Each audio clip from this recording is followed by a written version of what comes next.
कुत्ते के काटने से हुई मौत तो राज्य सरकारों को देना पड़ सकता है भारी मुआवजा। जाने सुप्रीम कोर्ट में आज की सुनवाई में क्या क्या हुआ। मैं हूं पीयूष पांडे। इस दिलचस्प सुनवाई के बारे में मैं आपको बताऊंगा कि आज सुप्रीम कोर्ट ने ऐसी गंभीर टिप्पणियां क्यों की। सुप्रीम कोर्ट ने आवारा कुत्तों के काटने से होने वाली मौतों और चोटों पर सख्त रुख अपनाया। कोर्ट ने कहा कि राज्य सरकारों को भारी मुआवजा देना पड़ेगा। डॉग प्रेमियों और फीडिंग करने वालों पर भी जवाबदेही तय की जाएगी। जस्टिस संदीप मेहता ने मानवीय सहानुभूति की कमी पर कई सवाल भी खड़े किए। आवारा कुत्तों को लेकर सुनवाई के दौरान आज सुप्रीम कोर्ट ने कहा कि कुत्ते के काटने से होने वाली मौतों और चोटों के मामले में राज्य सरकारों को भारी मुआवजा देना होगा। साथ ही कोर्ट ने यह भी कहा कि कुत्ता प्रेमियों और उनका प्रतिनिधित्व करने वाले संगठनों पर भी इसकी जवाबदेही तय की जाएगी। अगर वो ऐसा नहीं कर सकते हैं तो कुत्तों को अपने घर या परिसर में ही रखें। जस्टिस विक्रम नाथ, जस्टिस संदीप मेहता और जस्टिस NV अंजारिया की बेंच ने इस मामले की सुनवाई की। वरिष्ठ अधिवक्ता अरविंद दातार ने सुप्रीम कोर्ट के सामने दलील पेश की। दातार ने कहा कि 7 नवंबर का आदेश पूरी तरह से वैधानिक और कानून समर्थित है। दातार ने यह भी कहा कि किसी विशेषज्ञ समिति के गठन की जरूरत नहीं है, जैसी कि याचिकाओं में मांग की गई है। उन्होंने कहा कि ABC नियम 60 ठीक हैं और उनमें कोई खामी नहीं है। दातार ने वन्य जीव क्षेत्रों में आवारा कुत्तों से खतरे का मुद्दा जरूर उठाया। सुप्रीम कोर्ट ने पूछा कि 9 साल के बच्चे की मौत पर जिम्मेदारी किसकी होगी।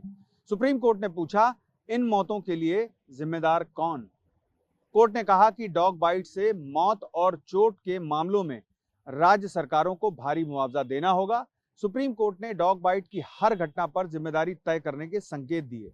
सुप्रीम कोर्ट ने कहा कि कुत्तों के काटने से हुई चोट या मौत पर अधिकारियों की जवाबदेही बनती है।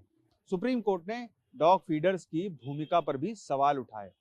सुप्रीम कोर्ट ने कुत्तों को खाना खिलाने वाले ग्रुप पर सवाल उठाए और कहा, क्या आपकी भावनाएं सिर्फ कुत्तों के लिए हैं, इंसानों के लिए नहीं हैं। सुप्रीम कोर्ट ने पूछा कि क्या अदालत को आंखें मूंद लेनी चाहिए। सुप्रीम कोर्ट ने यह भी कहा कि इन मौतों के लिए कौन जिम्मेदार है। आवारा कुत्तों के मामले में सुप्रीम कोर्ट ने आज कई तीखी टिप्पणियां की। कुत्ते पालने वालों को भी जिम्मेदार ठहराते हुए कोर्ट ने कहा कि क्या इस अदालत को अपनी आंखें बंद करके सब कुछ होने देना चाहिए। ऐसा लगता है कि सहानुभूति सिर्फ कुत्तों के लिए है, इंसानों के लिए नहीं। सुप्रीम कोर्ट ने संकेत दिया कि कुत्ते के काटने से होने वाली हर चोट या मौत के लिए संबंधित अधिकारी, राज्य सरकार या फिर उसको पालने वाला जिम्मेदार ठहराया जाना चाहिए। कोर्ट ने कहा कि आवारा कुत्तों को इधर उधर घूमने और उपद्रव मचाने की अनुमति क्यों दी जानी चाहिए। जब हम केंद्र और राज्यों की बात सुनेंगे तो हम उनसे भी गंभीर सवाल पूछेंगे।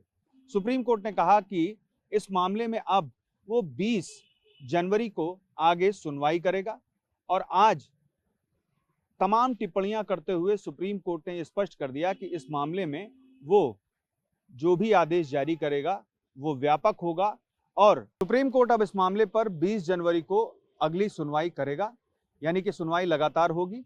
एक वकील ने आवारा कुत्तों को गोद लेने और AI से उनकी ट्रैकिंग करने और अन्य कई उपायों के पक्ष में तर्क दिया। तब सुप्रीम कोर्ट ने भावुक होते हुए कहा, मैंने इंसानों के लिए इतने भावुक तर्क कभी नहीं सुने। जस्टिस संदीप मेहता ने कहा, क्या आप सच में ऐसा कह रहे हैं? काश कोई अनाथ बच्चों के लिए भी तर्क दे पाता। मुझे 2011 में जज नियुक्त किया गया था। उन्होंने कहा, लेकिन मैंने इंसानों के लिए इतने भावुक तर्क कभी नहीं सुने। जस्टिस संदीप मेहता ने पूछा कि अगर कोई आवारा कुत्ता किसी पर हमला कर दे तो उसकी जिम्मेदारी किसकी होगी। वकील ने जवाब दिया कि स्वयंसेवी संस्थाओं के लिए जिम्मेदारी तय की जा सकती है। तब जस्टिस संदीप मेहता ने कहा कि आवारा कुत्ता किसी के कब्जे में नहीं होना चाहिए। अगर आप पालतू जानवर रखना चाहते हैं तो लाइसेंस लें, पूरी प्रक्रिया निभाएं।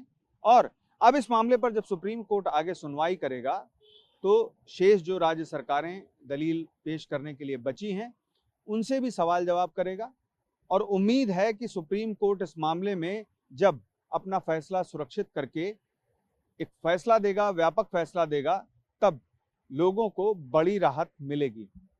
संभावना ये है कि इस मामले में supreme court do and don'ts तय कर देगा, यानी कि जो कुत्ता पालेगा उसको लाइसेंस लेना होगा और पूर्व में जो दिए गए निर्देश हैं उनके समानांतर ही सुप्रीम कोर्ट का भावी फैसला भी आ सकता है। पीयूष पांडे, टीवी 9 भारतवर्ष, नई दिल्ली।